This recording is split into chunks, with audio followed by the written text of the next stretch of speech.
con todos.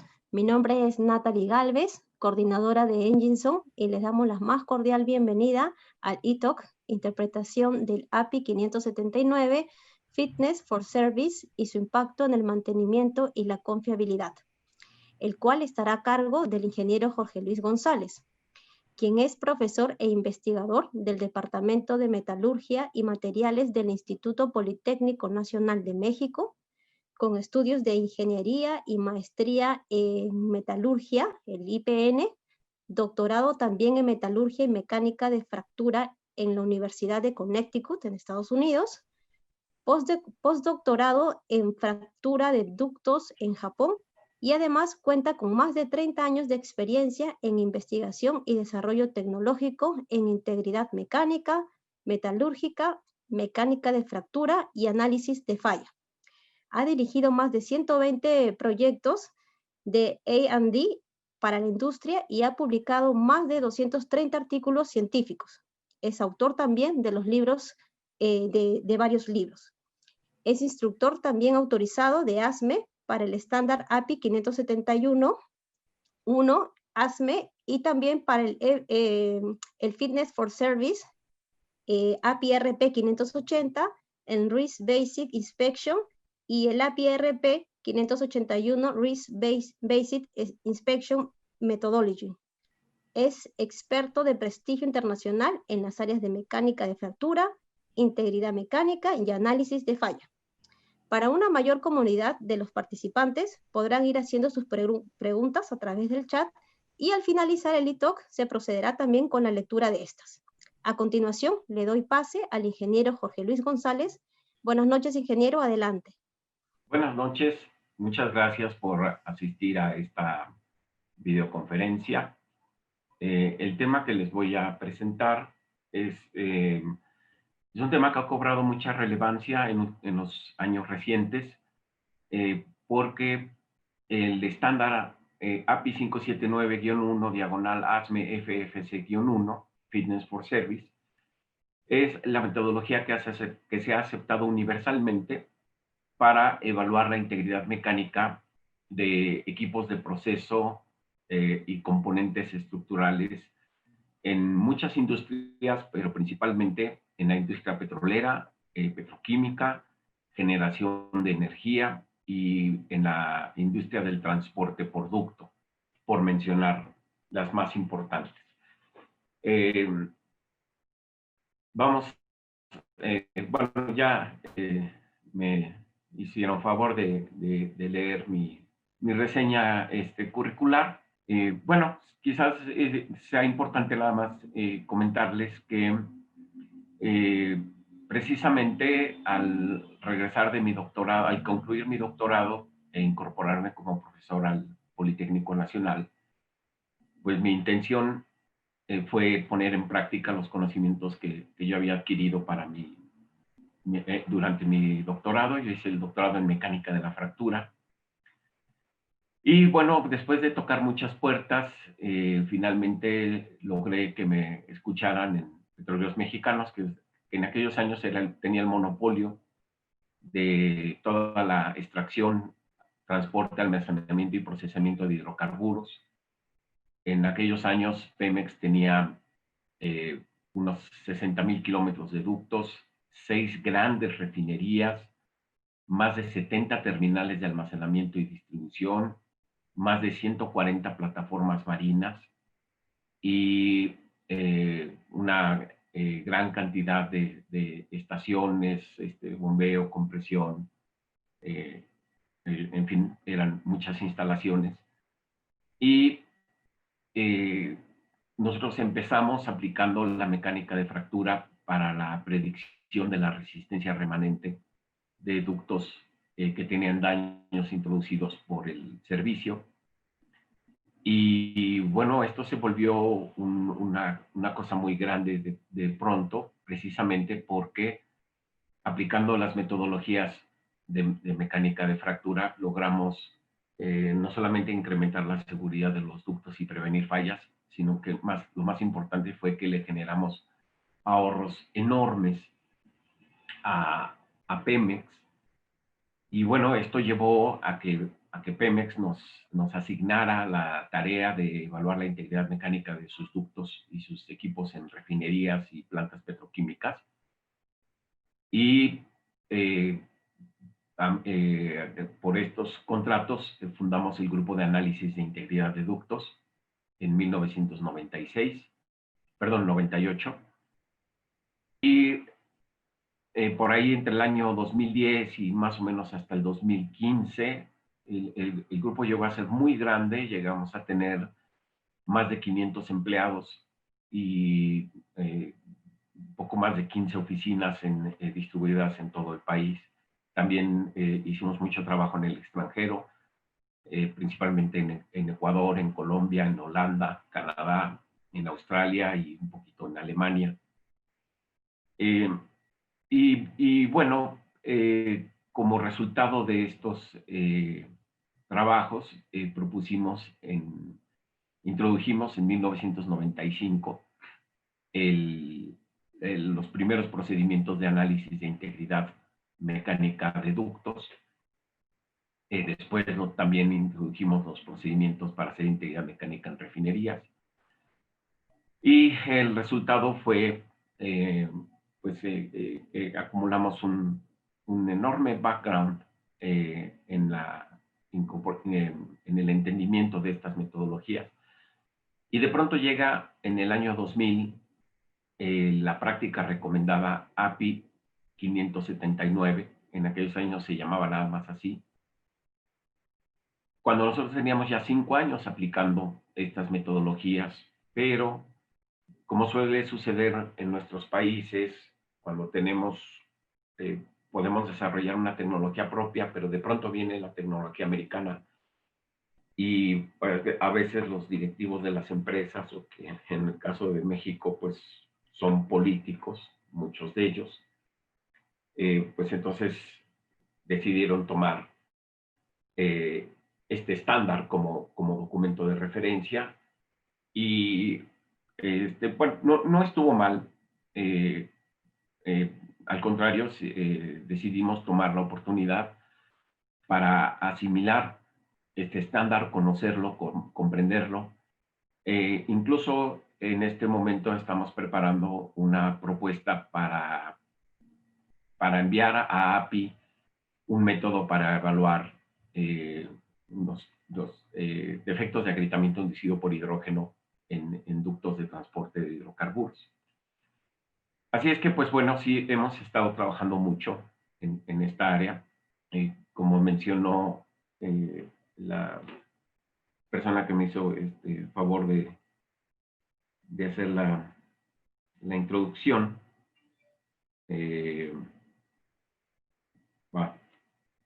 soy muy malo para los nombres. Bueno, también nos hemos dado a la tarea de escribir. Tengo en total 8 libros publicados, pero estos son los que me gustaría mostrarles. Son 4 libros, 3 en inglés, que son Fractografía y Análisis de Fallas, Mechanical Behavior and Fracture of Engineering Materials, Mecánica de Fractura, perdón, Comportamiento Mecánico y Fractura de Materiales de Ingeniería. Que es mi libro más reciente, y lo menciono porque es el capítulo, el 7 de este libro, está dedicado precisamente a la evaluación de integridad, basándose en el API 579, pero yo le doy un enfoque mucho más didáctico, o sea, como explico todo el desarrollo de la mecánica de fractura en los 6 capítulos anteriores. Entonces llegamos al capítulo 7, con precisamente estos métodos explicados desde el punto de vista de la mecánica de fractura. Pero bueno, ustedes lo van a encontrar, espero, es mi intención, que trate de escribir estos libros, los 4 libros, los trate de escribir de manera que no se necesiten conocimientos muy profundos ni de matemáticas, ni de física, ni de mecánica de materiales para comprenderlos. Los libros son muy concisos, van muy al grano, evito a lo mayor posible derivaciones ecuaciones matemáticas complejas o teorías muy rebuscadas, y sobre todo me enfoco en la aplicación práctica. Y bueno, este libro es otro de mis libros favoritos. Es Ingeniería de Ductos de Transporte de Hidrocarburos. Es un libro muy grande, son casi 700 páginas, eh, pero muy compactas, o sea, es tamaño carta y está escrito en letra Times New Roman 10 a 1,5 espacios. Entonces el libro es muy compactito. De hecho, el libro original era de casi 900 páginas, pero la editorial no me lo quiso publicar de ese tamaño y lo tuve que compactar. Pero bueno, es un libro que cubre todos los tópicos de los ductos de transporte de hidrocarburos, desde el diseño hasta la integridad mecánica, pasando por mantenimiento, inspección, estaciones de bombeo, estaciones de compresión, control automático de ductos, etc. En este libro, el capítulo 10 es el que se dedica a integridad mecánica. Tomo muchos de los procedimientos de los que vamos a hablar hoy del API 579, pero en este caso sí enfocado completamente a ductos de transporte de hidrocarburos. Bueno, el tema de esta plática es entonces el estándar API 579, del que estamos ofertando un curso con EngineZone, precisamente para estudiar los métodos de este estándar y poder aplicarlos en sus niveles 1 y 2. Bueno, como les dije al principio, el estándar API 579, así le decimos por brevedad, pero su nombre completo es API 579-1, ASME FFS1, titulado Fitness for Service o Aptitud para el Servicio. Y este documento se ha convertido en una referencia a nivel mundial para la planeación del mantenimiento en las industrias petrolera, petroquímica, química y de generación de energía, además de otras industrias, como la ingeniería civil, la aeronáutica y algunas otras. Es un documento muy extenso, más de 1000 páginas, es complejo y su aplicación requiere del trabajo de un equipo de alto nivel técnico. Pero precisamente el objetivo de esta plática es hablar precisamente de las características de este estándar y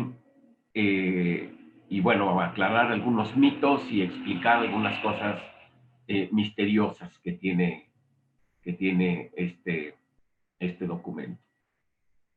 Bueno, su historia la voy a mencionar rápidamente. En el año 1990 se organizó un comité entre el American Petroleum Institute y la Chemical Manufacturers Association para hacer un programa de investigación conjunta o investigación vinculada que se administró por el Consejo de Propiedades de Materiales del Congreso de los Estados Unidos. Derivado de este trabajo, en enero del año 2000 se publicó la práctica recomendada API RP 579. En el 2000 año se convierte en estándar y API y ASTM, la American Society, perdón, aquí es ASME, la American Society of Mechanical Engineers, de manera conjunta, publican este estándar, como se conoce hoy en día, con una extensión de 1128 páginas, y actualmente está en uso la segunda edición, publicada en el año 2016, que se incrementó a 1320 páginas. ¿Por qué es tan importante el API 579? Bueno, porque proporciona métodos de ingeniería para la evaluación cuantitativa de la integridad estructural de componentes en servicio que contengan defectos o daños o deterioro generado por el servicio. Es decir, el enfoque original de este estándar es evaluar componentes dañados. ¿Qué era lo que pasaba? Pues bueno, se fabricaba un componente, vamos a decir que se fabrica un recipiente a presión. Cuando está nuevo y si se cumple con todos los criterios de diseño, el componente pues se va a operar satisfactoriamente. Pero vamos a suponer que después de un tiempo en servicio se le genera una fisura. Entonces la pregunta es, ¿puedo continuar operando el componente con esa fisura o lo tengo que sacar de servicio y hacer una reparación? antes de que existiera el API 579, estas discusiones solían ser bastante largas, bastante complicadas, y muchas veces no se hacía un consenso. Entonces, el American Petroleum Institute detectó esta situación, consultó a un grupo de expertos y les preguntó si se podía desarrollar una metodología para determinar si estos componentes con estos defectos podían continuar en servicio. Así se desarrolla el estándar API 579 y precisamente su objetivo fue evitar prolongadas discusiones sobre la necesidad de reparar un equipo contra la posibilidad de retornarlo a servicio sin ninguna acción correctiva, ya que, como vamos a ver, sus métodos y criterios siempre concluyen con un sí o no como respuesta. Es decir, no hay lugar a discusión. Ustedes siguen la metodología de API 579 y si el componente es apto para servicio, es apto para servicio. Y no hay que hacerle nada. No hay que repararle, no hay que bajar presión, no hay que ponerle un reforzamiento por si las dudas. Eso es quizás la parte más importante de este estándar y mucha gente lo confunde y lo ve exactamente al revés. Piensan que es un estándar para rechazar equipos, pero no, el enfoque es que si un equipo o un sistema, equipo defecto, es aceptado por una evaluación de API 579, puede retornar a servicio con toda seguridad. Porque esa es la decisión importante. Si la decisión va a ser, sácalo de servicio y repáralo, no necesitamos hacer un análisis. Lo que necesitamos es tener mucho dinero, porque sacar un equipo de servicio va a costar mucho dinero, no solamente por el costo de reposición de los equipos, sino por la producción perdida y por todos los riesgos que implica, por ejemplo, en una refinería cambiar un recipiente a presión, pues hay que parar la refinería, en ocasiones pararla completa, inertizar equipos, meter una gran cantidad de personal y maquinaria. Y esas son pues, problemas muy, muy fuertes. Ahora, vamos a hablar un poquito de las bases técnicas. Cuando hacemos fitness for service o evaluación de aptitud para servicio o integridad mecánica, debemos reconocer que existen tres formas en las que los equipos pueden fallar. El modo principal de falla es la pérdida de contención, es decir, la fuga, donde el recipiente deja de ser, o la tubería deja de ser hermético y se produce un poro, una perforación o puede ser también una fisura. Aquí la característica importante, como vemos en estas fotografías, es que el poro no altera la forma y en cierta forma no altera sensiblemente la resistencia del componente. Sabemos que lo disminuye, pero aquí el problema es que no se puede contener el fluido de servicio, el fluido va a fugar y esto va a implicar un riesgo. El segundo modo de falla es la pérdida de forma. La pérdida de forma no solamente las cualidades operativas de un equipo, también afecta su resistencia mecánica. Entonces, una tubería, perdón, un componente se puede pandear, se puede abollar, si es una tubería o un tanque puede ovalarse, o podemos tener en general distorsión, es decir, cambio de forma. Luego vienen las rupturas, que son las más peligrosas y las que generan los accidentes más catastróficos. Las rupturas se clasifican de acuerdo a la cantidad de deformación plástica que ocurre antes de la fractura. Si hay poca deformación plástica, se le llama fractura frágil.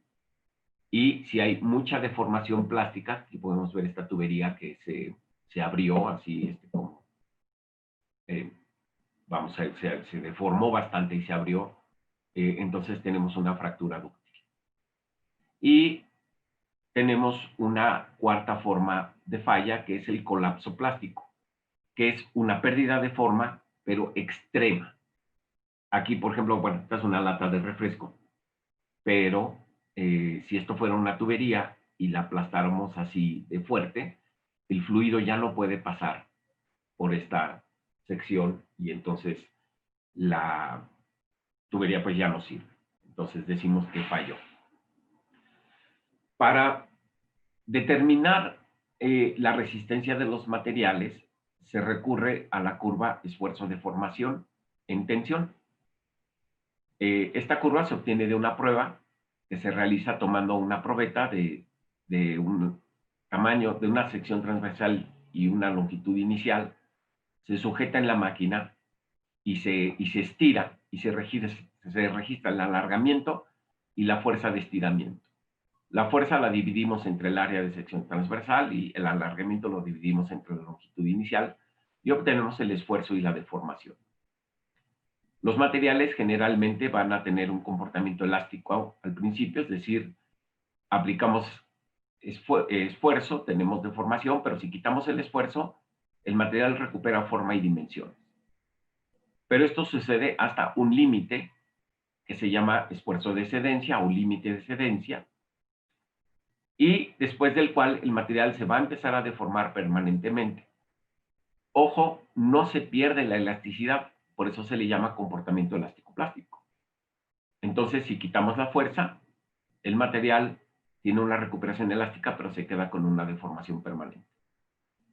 Al esfuerzo máximo que puede soportar un material sin romperse se le llama resistencia a la tensión, y el alargamiento máximo que obtiene al romperse se le llama ductilidad.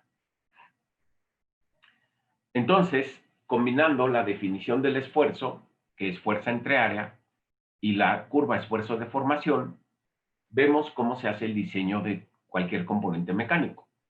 Se define la forma y dimensiones, esto nos da el área de sección transversal. Se define la carga máxima que tiene que soportar el componente, esto nos da la F.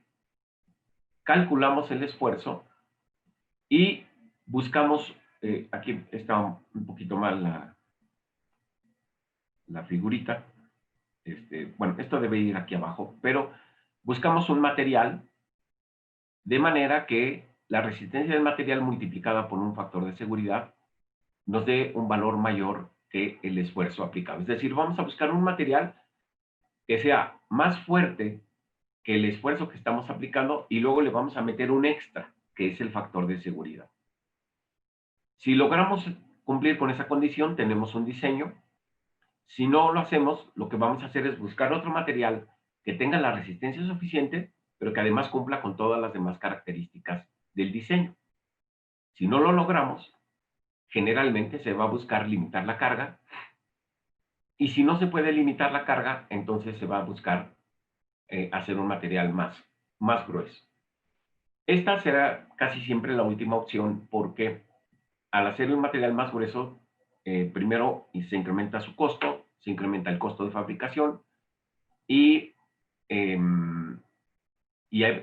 todo el proceso se encarece porque los materiales se venden por kilo, se procesan por kilo y se vuelve bastante complicado. Aquí lo que nos interesa son las tuberías y los recipientes a presión. La metodología de diseño es básicamente la misma, nada más cambia el orden de los factores.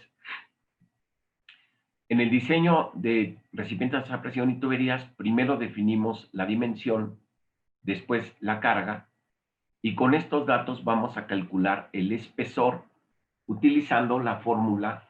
Si hacemos ASME sección 8 división 1, vamos a utilizar esta fórmula de aquí. Y si utilizamos ASME B313 para tubería de proceso, vamos a usar esta formulita de aquí abajo. Finalmente vamos a tomar el espesor calculado, que es Tmin, le vamos a agregar una corrosión futura permitida y vamos a obtener un espesor nominal. Si no hay problema con ese espesor calculado, entonces tenemos un diseño. Pero si hay algún problema, entonces vamos a tener que limitar la presión, y si no podemos limitar la presión, vamos a tener que hacer un recipiente más chico, de menor diámetro, porque al reducir el diámetro se reduce el espesor. Ahora, aquí es bien importante que nosotros entendamos qué es lo que sucede en la vida real.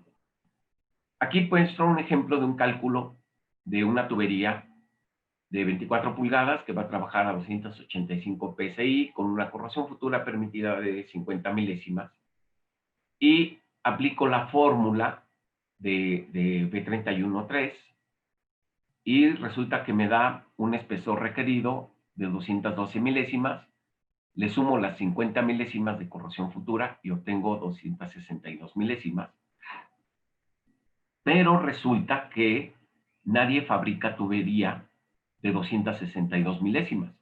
Entonces tengo que buscar la tubería de 24 pulgadas de diámetro que tenga un espesor igual o mayor a 262 y descubro que solamente, en este caso lo cumple la cédula estándar que tiene 375 milésimas de espesor y obsérvese que tenemos un espesor adicional de 115 milésimas o 2.9 milímetros.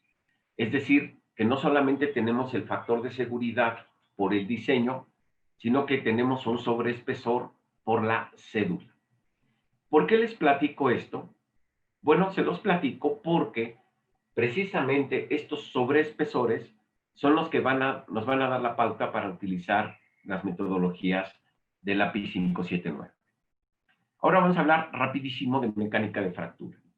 La mecánica de fractura nos permite calcular la resistencia de un cuerpo agrietado en función de este parámetro que se llama factor de intensidad de esfuerzos. Esta es la ecuación básica del factor de intensidad de esfuerzos que nos dice, tenemos un factor geométrico, P es la carga, B es el espesor, W es el ancho, y A minúscula es el tamaño de grieta. Pi es el número, este es el número pi. Si sustituimos el factor de intensidad de esfuerzos por el factor de intensidad de esfuerzos crítico, que es el que produce fractura, y despejamos la carga, obtenemos esta ecuación que se conoce como ecuación de resistencia remanente de la mecánica de fractura.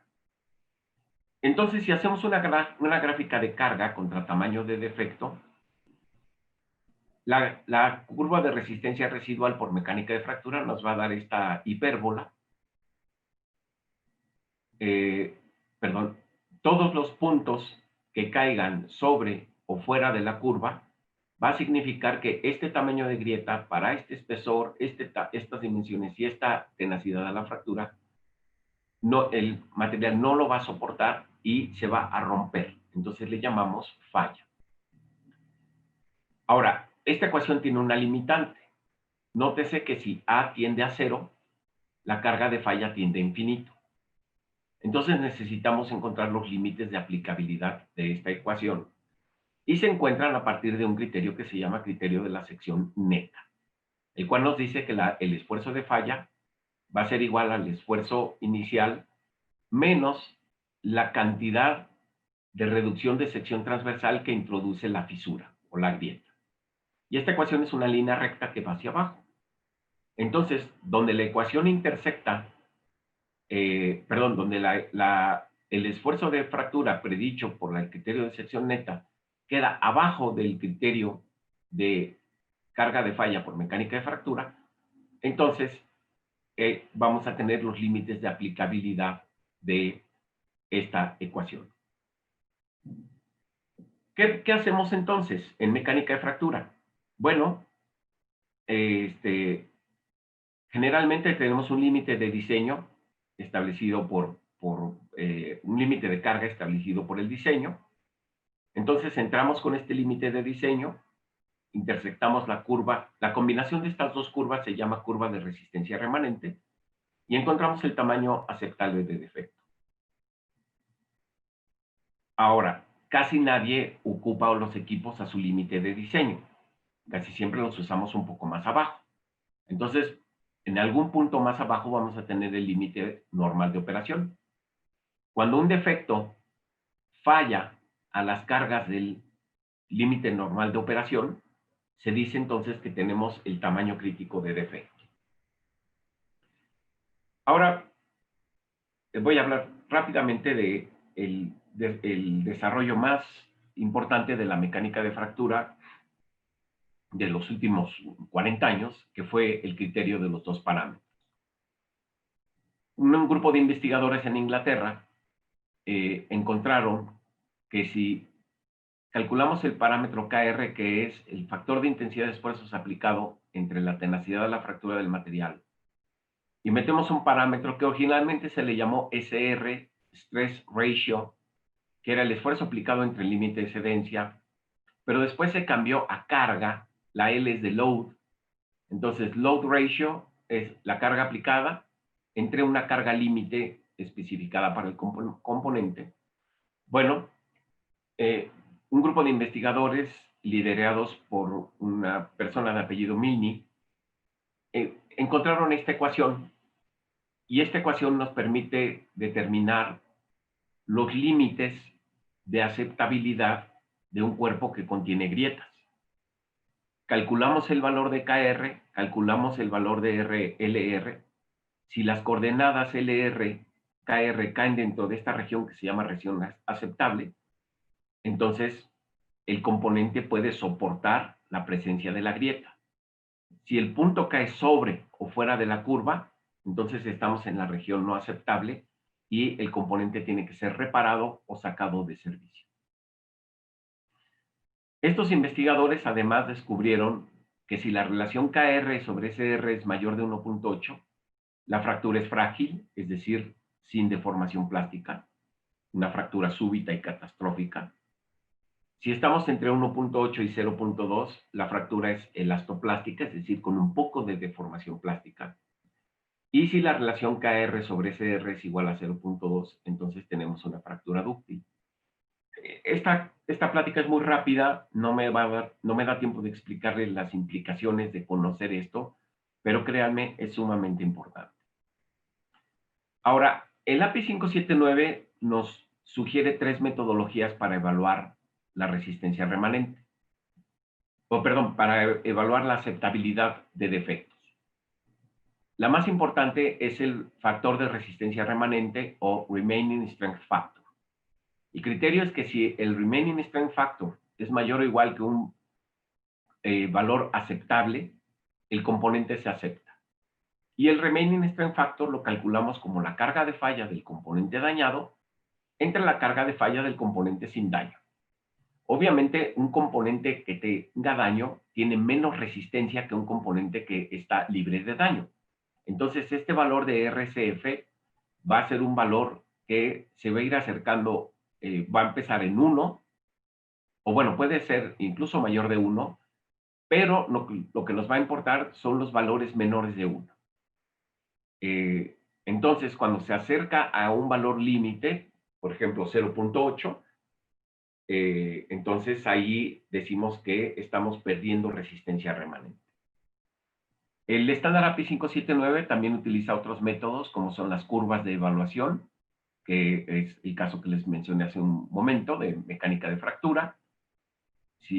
Nuevamente, si el estándar nos provee una serie de gráficas, hay que calcular ciertos parámetros, y si el punto cae dentro de la región aceptable, el defecto es aceptado, y si no, es rechazado.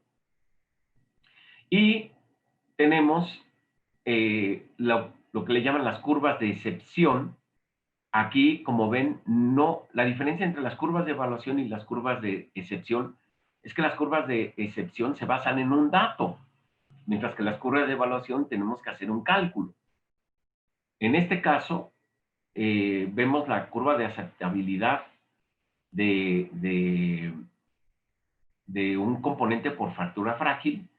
Entramos con la temperatura de operación del recipiente y el espesor, y si la combinación espesor-temperatura, sin hacer ningún cálculo, cae dentro de la región segura, el componente es aceptado, y si cae fuera, generalmente en las curvas de excepción, no nos dice que lo rechacemos, nos dice que tenemos que hacer una evaluación adicional. En un momento vamos a ver las partes que conforman el API 579, pero aquí en esta tabla se resumen las partes, es decir, los defectos para los que el estándar utiliza la metodología de Remaining Strength Factor, para cuáles se utiliza el diagrama de evaluación de falla, que en este caso nada más es una, para defectos tipo grieta. La curva de extensión solo se usa para la parte 3, fractura frágil. También maneja los modelos de acumulación de daño, que por el momento no voy a hablar de ellos, pues se utilizan para el creep y para fatiga. Y las evaluaciones basadas en reglas, simplemente reglas pasa, no pasa. Bueno, este señor fue el principal autor de este estándar, se llama David Osage. Él fundó la compañía Equity Engineering, no sé por qué le pone aquí E2 o E Square, pero bueno, ese es el logo de su compañía. Él fue un ingeniero mecánico graduado del Instituto Stevens de Tecnología en Hoboken, New Jersey. Hizo una maestría en ingeniería mecánica en el mismo Instituto Stevens. Trabajó 10 años en ExxonMobil como investigador. Luego fue 2 años consultor independiente, precisamente cuando terminó de escribir el API 579. Después trabajó para British Petroleum y para Hartford Steam Boiler, una compañía que fabrica calderas, y después pues puso su propia compañía. Bueno, ¿qué es el estándar API 579? Bueno, es un documento, como ya dije, muy extenso, que está dividido en partes. La edición 2007 tiene 13 partes y la edición 2016 tiene 14 partes. Las dos primeras partes son de tipo informativo. Tenemos la parte 3 que evalúa la susceptibilidad a la fractura frágil de equipos existentes. Las partes 4 a 9 y 11 y 12 evalúan defectos tipo pérdida general de metal, pérdida local de metal, picaduras de corrosión, ampollas por hidrógeno y daño asociado al hydrogen induced cracking, evaluación de desalineamientos de soldadura y distorsiones de coraza, defectos tipo grieta, abolladuras en tallas y combinaciones abolladura en talla y laminaciones. Tenemos una parte que evalúa componentes operando en régimen de termofluencia, que se basan en la vida remanente, al igual que la parte 14, y una evaluación de condición que se refiere a la evaluación del daño por fuego. Porque el daño por fuego genera diferentes defectos en los cuerpos afectados por un incendio. Puede generar grietas, entonces los vamos a evaluar por parte 9, puede generar corrosión, entonces lo vamos a evaluar por parte 4 o 5, dependiendo si es local o general. O puede generar distorsión, y entonces vamos a evaluarlo por parte 8. Además, contiene una serie de apéndices muy importantes. Contiene 4 apéndices que se refieren a métodos. 1, 2, 3, 4, 6 apéndices que traen fórmulas o ecuaciones para realizar algunos cálculos que pide el estándar. Y 2 apéndices informativos, que son el apéndice G, mecanismos de daño, y el glosario de términos y definiciones. Como les decía, en 2017 se publica la edición 2016. No sé por qué siempre les ponen un año adelante, que es evaluación de daño por fatiga. Todas las partes del estándar están compuestas de las mismas subpartes. Trae una introducción al procedimiento, define la aplicabilidad y limitaciones, nos dice qué datos requerimos, las técnicas de evaluación y criterios de aceptación, cómo evaluar la vida remanente, qué métodos de remediación se recomiendan, si es que hay que hacer una reparación, los métodos de monitoreo de servicio y las nomenclaturas, referencias y tablas. Bueno, esto me lo voy a brincar, es nada más las diferencias entre la edición 2016 y la edición 2007 en la parte de los anexos. O sea, en la edición 2016 se hizo un reordenamiento de los anexos. Aquí lo que vale la pena mencionar es que introducen este anexo en la edición 2016, se introduce este anexo 11B que habla de los análisis metalúrgicos. Yo soy ingeniero metalúrgico, entonces esto me entusiasma mucho porque finalmente los ingenieros mecánicos aceptan que la metalurgia tiene mucho que ver con el desempeño de los equipos. Bueno, el tiempo se está yendo volando, así es que me voy a saltar algunas partes. Bueno, aquí nada más voy a hablar de este párrafo, el 142, que habla de los inspectores. Dice, el inspector trabaja en conjunto con el ingeniero de ensayos no destructivos y es responsable de determinar los requerimientos de inspección y proveer los datos para las evaluaciones Fitness for Service. Y en algunos casos puede hacer evaluaciones de nivel 1.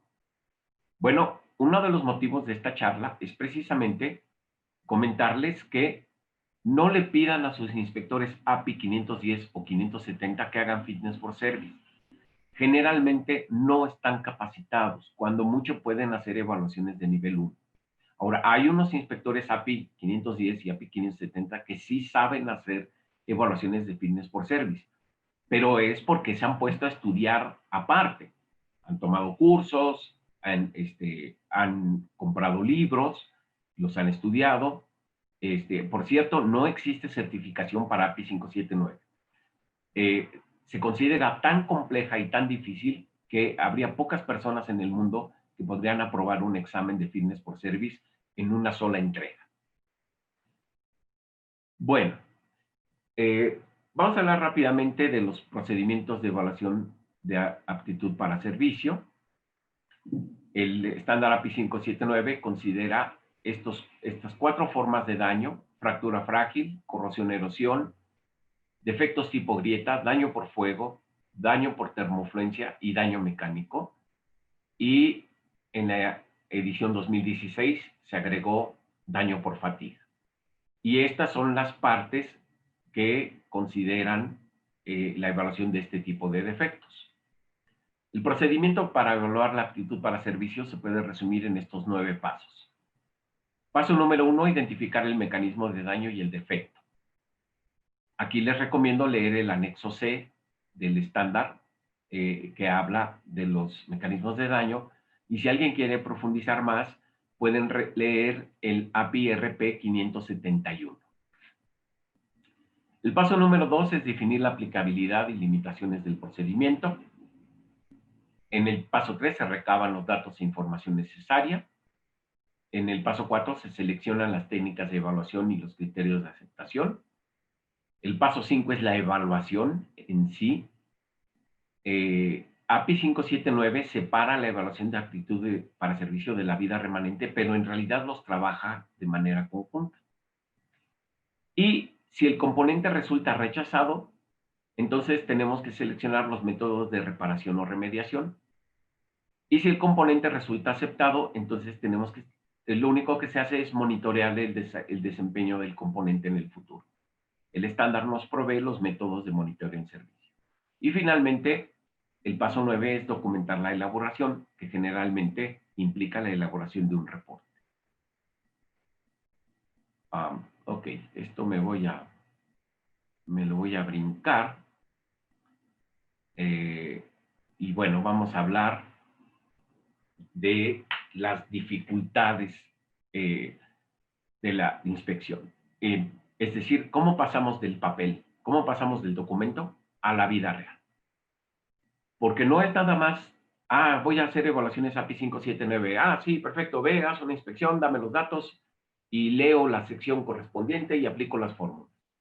En principio, pareciera que es así de simple, pero en realidad es bastante complicado. Miren, por ejemplo, para hacer una evaluación por API 579 se tienen que determinar 7 espesores.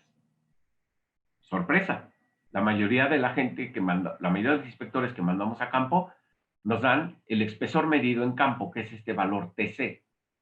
Pero además tenemos que conocer el espesor nominal, este valor que se llama espesor reducido, la pérdida uniforme de espesor, necesitamos conocer el dato de la corrosión futura permitida, y además hay que calcular el espesor promedio, el espesor mínimo requerido por el código de diseño y el espesor mínimo medido de toda el área adelgazada. Y esto es lo que genera la primera parte de los problemas para aplicar API 579. El inspector generalmente nos va a dar nada más este espesor. Entonces, si no tenemos el número suficiente de datos, no podemos calcular los demás espesores. Uno de los problemas más frecuentes que he encontrado en la aplicación de API 579 es determinar si estoy frente a una pérdida uniforme de espesor o una pérdida general. ¿Y esto cómo lo logramos? Bueno, muy poca gente sabe, pero ahora ustedes que están atendiendo a esta plática lo van a saber, que hay dos maneras de determinar un perfil de espesores. Uno es por lecturas puntuales y el otro es por perfil de espesores. Si se utilizan mediciones puntuales, la parte 4332 del API 579 nos dice que se deben tomar al menos 15 lecturas de espesor y calcular el coeficiente de variación, que es la desviación estándar entre el promedio. Si el coeficiente de variación es mayor de 0.1, la pérdida de metal se considera como local, y si es menor de 0.1 o igual a 0.1, entonces se dice que la pérdida de espesor es uniforme. Ahora, ¿vamos a tomar 15 lecturas completamente al azar? No. Por ahí en una parte escondida, el API 579 nos dice que el espaciamiento entre lecturas de espesor se puede calcular con la ecuación 4.5, que es este valor de L. L se calcula con Q, que se calcula con esta fórmula, donde R se calcula con esta fórmula de aquí. Y miren la contradicción, o bueno, la dificultad. Necesitamos TMM, el espesor mínimo medido. Entonces, para aplicar en la práctica API 579, tengo que mandar a mi inspector y decirle, a ver, localiza primero el espesor de zona sana, que va a ser este TRD. Tienes que investigar el valor del espesor nominal para determinar este término loss. Luego, haz una inspección rápida en el área de pérdida de metal y trata de encontrar el espesor, el menor espesor que encuentres en la zona. En este ejemplo, tenemos un espesor de 0.346 en un tubo de 24 pulgadas y 375 milésimas de espesor nominal. Entonces, con este dato de TMM, vamos a calcular este valor de RT. Con el valor de RT vamos a calcular el valor de Q. Y con el valor de Q calculamos el valor de L y nos da 8.2 pulgadas. Entonces hay que tomar 15 lecturas de espesor separadas al menos 8.2 pulgadas entre cada lectura. Y esto no lo dice el código, casi nunca se lo dicen en los cursos. Yo he tomado cursos de API 579 y créanme que no se los dicen. Ahora vamos a otro escenario. Vamos a tomar perfiles de espesor. Entonces, el estándar nos dice que hay que hacer una cuadrícula y el tamaño de esta cuadrícula, el tamaño de cada cuadrito, tiene que ser el menor valor de 0.32 raíz cuadrada del diámetro por el espesor o 2 veces el espesor. Si tenemos una tubería de media pulgada de espesor, estamos hablando de hacer una cuadrícula de 1 por 1 pulgada. Si tenemos un área de pérdida de metal de 40 pulgadas de largo por 20 pulgadas de ancho, pues entonces necesitamos tomar, son 1, 2, 3, 40 por 20. Son 800 espesores. Se dice fácil, pero pongan a un inspector a sacar 800 espesores, solamente para tener una cuadrícula del tamaño, y aquí, por ejemplo, aquí en este ejemplo, estoy calculando el valor de 0.36 raíz cuadrada de dt y me da 0.7 pulgadas. Entonces, perdón, 2 veces el espesor es 0.7 pulgadas. Entonces tengo que tomar más de 800 espesores. De hecho, debo tomar 40 por 20 en 3.7 en 3.7. 1632 espesores debo tomar. Pues esto es de locos. Aquí está. Miren, ya lo había calculado. 1682 puntos de espesor. Esto es para volverse loco. Bueno, Algunos otros métodos son muy sencillos de aplicar. Por ejemplo, si estamos evaluando agrietamiento por hidrógeno, tenemos acceso por la parte externa del componente, por ejemplo, es un ducto, y podemos medir fácilmente con un equipo de ultrasonido estas dimensiones que nos pide el estándar. Pero ¿qué pasa si, este, bueno, y también lo mismo si tenemos acceso desde el interior. Pero ¿qué pasa con las ampollas? Para evaluar las ampollas por hidrógeno necesitamos determinar esta altura y esta longitud, SOC y BP. Pero ¿qué pasa si solamente tenemos acceso desde la superficie externa, que es esta? Podemos, con un equipo de ultrasonido, podemos detectar este borde y este borde, pero difícilmente vamos a poder medir esta altura y difícilmente vamos a poder medir esta longitud de acá. Así es que la evaluación se va a hacer bastante difícil. Ahora vámonos a la evaluación. Bueno, aquí también me voy a ir muy rápido, pero los métodos de evaluación de API 579 pueden llegar a ser bastante complejos. Por ejemplo, para evaluar un nivel 2 de un área local de pérdida de metal por parte 5, se utiliza un método que se llama método de las cajas, y resulta que hay que repetir el cálculo de esta fórmula. O sea, hay que dividir la zona de adelgazamiento en una serie de cajas, hay que calcular el área sombreada y el área aquí cuadriculada, calcular el valor del factor de resistencia remanente tantas veces como tengamos que dividir el área de pérdida de metal, y nos dice que tenemos que seleccionar el valor mínimo de RCF que resulte. Aquí he hecho un ejemplo, pero bueno, me lo voy a pasar también muy rápido, pero este es un ejemplo bastante sencillo y nos podemos tardar un buen rato en llenar esta tabla para poder calcular los factores de resistencia remanente. Algunos métodos de API 579 son muy sencillos. Por ejemplo, el nivel 1 para pitting se basa en obtener una imagen del área de las picaduras y compararla con un valor de referencia. Entonces, si lo que tenemos en campo, ya sea aquí o acá, se parece a esto, entonces decimos, este es un grado 5 de pitting. Si calculamos el valor de R, un valor que nos pide calcular, aquí está, RWT, que se calcula con estas fórmulas, y nos dice cuáles son los valores del RSF, y esto lo vamos a comparar con un valor permisible, y vamos a determinar si el defecto se acepta o se rechaza. Bueno, ese método es bastante sencillo, lo puede hacer casi cualquier persona. Pero ¿qué pasa si nos vamos al nivel 2? Mismo defecto, pero ahora nivel 2. Bueno, pues hay que aplicar todo este rosario de ecuaciones que se vuelve bastante complicado. La misma historia es con las grietas. Las grietas son muy sencillas de evaluar si lo hacemos por el nivel 1. Pero ¿qué pasa si nos vamos al nivel 2? Resulta que hay que aplicar, ven nada más el tamaño de la ecuación. Esta es la ecuación del factor de intensidad de esfuerzos. Lleva todos estos parámetros que se calculan con todas estas ecuaciones, de la que hay que sacar todas estas constantes. Vamos, esto nuevamente es para volverse locos. Y no hemos terminado el cálculo, este es nada más para sacar un parámetro.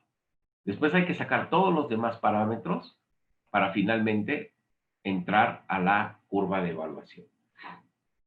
Entonces, pues dicen que los métodos son demasiado complicados para hacerse manualmente, o sea, misterio. Algo está pasando ahí. Bueno, vamos a las conclusiones parciales. El estándar API 579 provee una metodología detallada y precisa para evaluar cuantitativamente la integridad mecánica de componentes sujetos a presión. Sus criterios son claros y exactos. La aceptación da al usuario la confianza de que el componente puede retornar al servicio en forma segura. Pero los requerimientos de inspección son complicados, costosos y requieren de personal experto y equipamiento sofisticado. Y la mayoría de los métodos de evaluación de nivel 2 y 3 requieren el uso de software. Y qué casualidad que los autores los que elaboraron este estándar, todos pusieron sus compañías de consultoría y algunos de ellos, como Ted Anderson, que es una excelente persona, no lo estoy criticando, solamente estoy puntualizando. Bueno, un amigo mío que fue autor del API 579 me comentó que lo que sucedió es que API y ASME no les pagan a los que elaboran las normas. Entonces, como hacer el estándar API 579 fue una cantidad de trabajo inmensa, les propusieron que hicieran algunos métodos tan complicados de la calle, no lo pudiera hacer, y entonces API, ASME, les daban a ellos la licencia para comercializar el software. Así vemos, por ejemplo, que nuestro amigo David Osage, de Equity Group, tiene un software que se llama Sage Plus. Puede hacer evaluaciones de nivel 1, 2 y 3 de todo el API 579, excepto la parte 11, pero no está a la venta.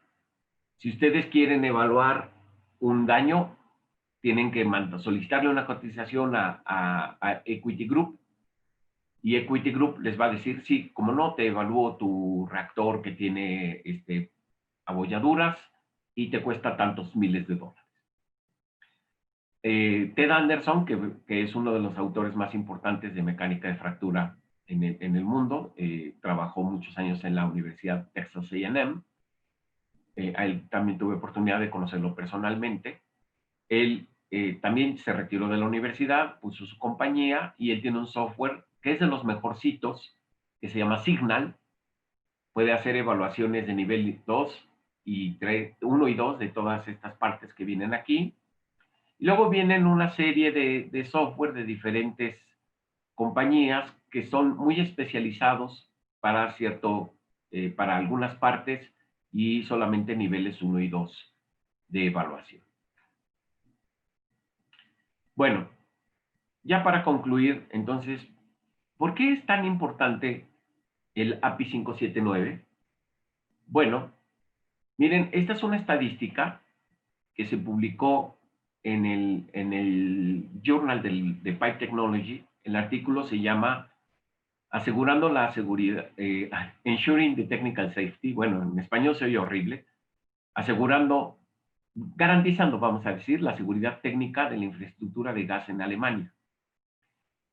Y aquí vemos cómo los alemanes, a partir de 1980, empezaron a aplicar las metodologías de mecánica de fractura, y a partir de 1990, perdón, del año 2000, que aparece el API 579, ellos logran una reducción de más del 90% en el número de accidentes por cada 100 kilómetros de ducto.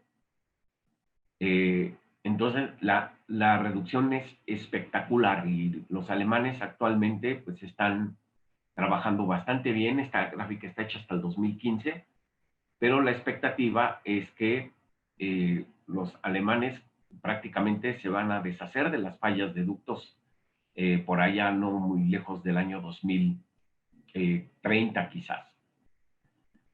Ahora, una cosa que se les explica siempre a los dueños de las empresas es que, bueno, nunca quieren gastar. Entonces dicen, ¿cuánto me cobras para hacer integridad mecánica? Pues te cobro tanto. Oye, está muy caro. Ya gasto mucho en mantenimiento. Sí, pero la principal ventaja de la integridad mecánica es que entre más gastan en integridad mecánica, menos gastan en mantenimiento. La zona verde es el gasto en integridad mecánica y la región amarilla es el gasto en mantenimiento. Este es un estudio real. No puedo poner en qué empresa lo hicimos por razones de confidencialidad, pero se hizo un seguimiento del gasto en mantenimiento desde el año 2000 hasta el año 2015 y esta empresa logró reducir en más de 60% su gasto de mantenimiento. Claro, fue incrementando su gasto en integridad, pero el beneficio económico al final pues fue espectacular. O sea, esta compañía prácticamente podemos decir que actualmente está sana financieramente gracias a la aplicación de las metodologías de Fitness for Service. Esta es también otra estadística que hicimos también para otra compañía petrolera, y aquí estamos graficando la frecuencia de fallas contra la disponibilidad de las instalaciones, es decir, el tiempo que no están en paro. Y podemos ver que entre más extendemos la cobertura del Fitness for Service, esta compañía, bueno, este estudio lo hicimos en plataformas marinas. Entonces, conforme más equipos y sistemas de tubería se fueron incorporando a las metodologías de Fitness for Service, el número de paros fue reduciéndose, y el número de fallas, perdón, fue reduciéndose drásticamente. Bueno, este estudio se concluyó en el 2016. Actualmente tenemos un gobierno que dice que no hay que darle mantenimiento a las instalaciones petroleras porque eso es muy caro. Y bueno, esta gráfica se está yendo otra vez por arriba. Pero bueno, el mensaje entonces se puede resumir en lo siguiente. Uno, el API 579 es un gran documento, es una metodología fantástica para evaluar defectos, pero hay que tener mucho cuidado en su implementación porque puede llegar a ser bastante complicado y puede requerir personal altamente capacitado.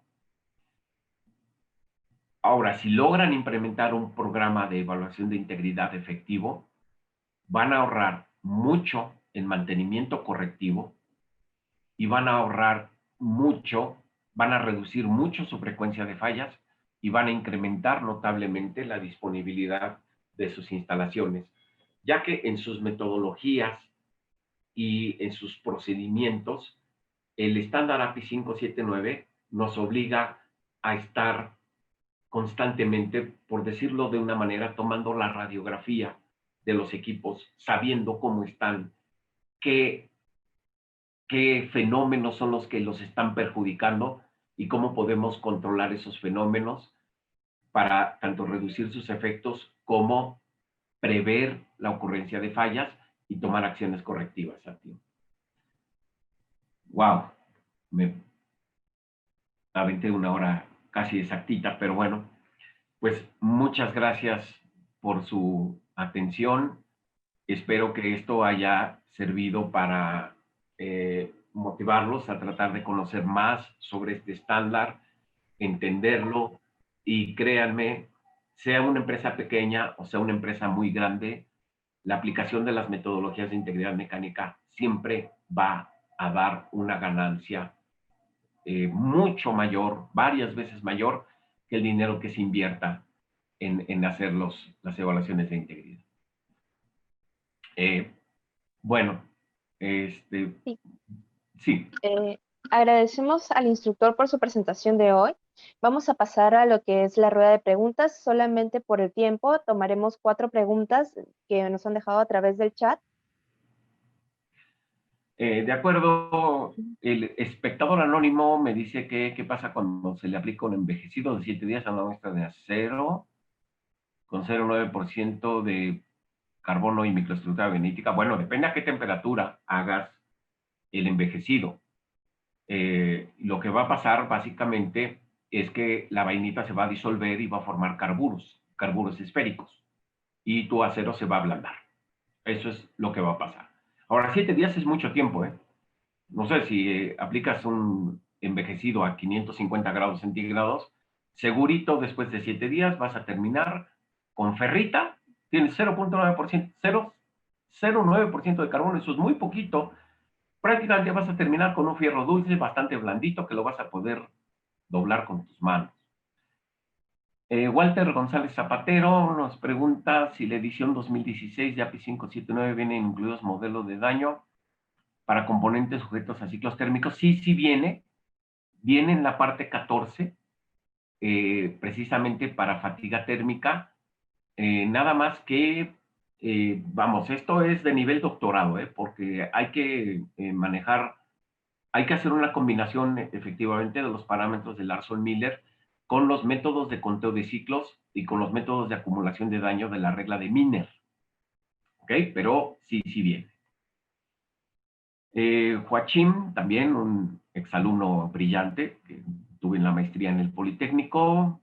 Bien, nos preguntaron si pueden conseguir mis libros, o que si este curso, ¿dónde se puede tomar? Bueno, el curso se puede tomar en Engine Zone.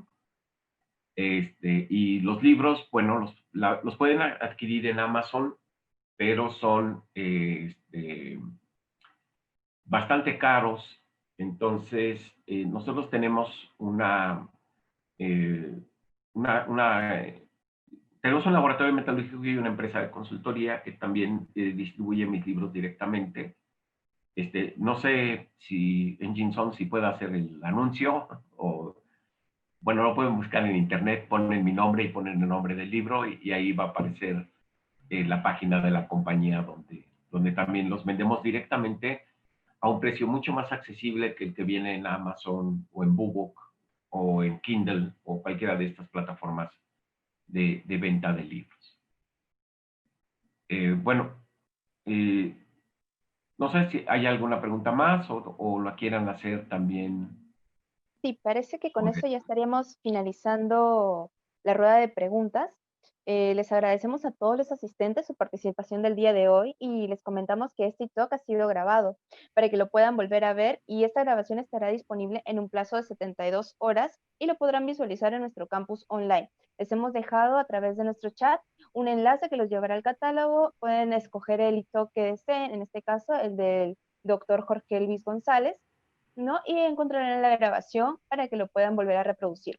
También comentarles que el curso será dictado del 10 al 14 de noviembre por el doctor Jorge Luis González, el cual dictará el curso Hazme aptitud para el servicio según el API 579 en modalidad Streamson. Para mayor información pueden solicitar a los siguientes correos: cursos@enginezone.org o cursos8@enginezone.org. Cualquier consulta, ya saben, pueden contactar a las coordinadoras para cursos@enginezone.org. Tenemos a Nani Manucci y para cursos8@enginezone.org tenemos a Natalie Gal. Muchas gracias, instructor. Muchas gracias. Muchas gracias a todos y desearles unas buenas noches.